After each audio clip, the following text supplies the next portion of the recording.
Nous recevons le troisième vice-président de la Fédération burkinabé du cyclisme, Monsieur Ismaël Yao. Bonjour. Bonjour madame. Merci d'être sur ce plateau. Est-ce qu'on peut dire que c'est un événement sportif important pour la Fédération et les coureurs? Absolument. Permettez-moi tout d'abord de saluer la qualité du partenariat existant entre la Fédération burkinabé de cyclisme et la RTV, lequel partenariat se manifeste tout au long du Tour du Faso, pour ne citer que cette compétition en exemple. Comme relevé dans votre reportage, c'est véritablement une compétition de haut vol pour laquelle l'ensemble des équipes se préparent ardemment. On pourra revenir sur le sujet. Le montant des prix et primes a rarement été vu sur une course cycliste au Burkina Faso, en dehors du Tour du Faso, si bien que les cyclistes, les encadreurs sont tous déterminés pour marquer de leur empreinte cette première édition du Grand Prix cycliste RTV. D'accord. Qu'est-ce qui a motivé la Fédération burkinabé de cyclisme à soutenir ce Grand Tour de la RTV? C'est vrai que vous venez de saluer le partenariat, on veut en savoir davantage. Tout à fait. Exactement. Merci. Il faut dire que l'entraînement ne peut jamais remplacer la compétition. Si bien que la fédération s'attelle à décrocher des compétitions au profit de nos coureuses et de nos coureurs pour leur permettre de s'aguerrir en vue des compétitions tant nationales et internationales. C'est dans cette lancée que nous avons approché la RTV en vue donc de solliciter donc de ce média l'organisation d'une course cycliste en vue de donner de la compétition à nos coureurs et à nos coureuses.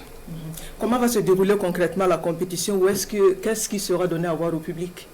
La compétition se déroula sur le boulevard Capitaine Thomas Isidore Noël Sankara et elle va se courir sur une distance de 127,500 km pour les hommes et 30,600 km pour les femmes.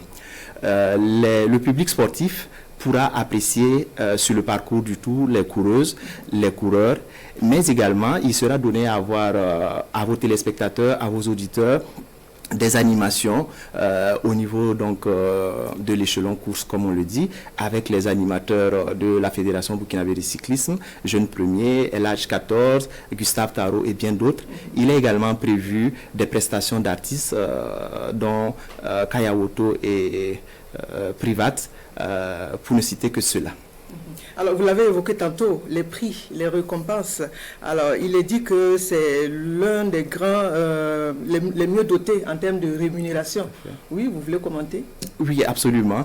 On a rarement vu, on dira, en levée de rideau, de tels montants de prix et primes, parce que ce qui arrive très souvent, on annonce un montant donné à l'annonce donc de la compétition et les partenaires présents surenchérissent en quelque sorte, de sorte à ce que au finish le lauréat repart avec un montant bien supérieur à celui annoncé initialement. Mais c'est la toute première fois que d'entrée il est annoncé 1 250 000 francs CFA pour le premier donc dans la catégorie élite homme et 1 million de francs CFA pour la meilleure coureuse donc pour ce qui est de la compétition dames. Est-ce que vous avez un mot à l'endroit des fans de la petite reine et les amoureux du sport en général? Absolument. Absolument. Donc nous invitons le public sportif, les amateurs du cyclisme qui n'ont jamais fait défaut sur le boulevard Capitaine Thomas Sankara tous les dimanches lorsque nous organisons des compétitions. Nous les invitons à sortir davantage plus nombreux. Nous invitons également les téléspectateurs de la RTV, les auditeurs de la radio et le public abonnés sur les plateformes numériques, Internet, à se connecter pour suivre cette compétition qui promet un très beau spectacle et une journée de dimanche qui promet d'être la plus égayée. D'accord. Alors, vous êtes le troisième vice-président de la Fédération burkinabé de cyclisme, Ismaël Yao. Merci d'avoir été des nôtres.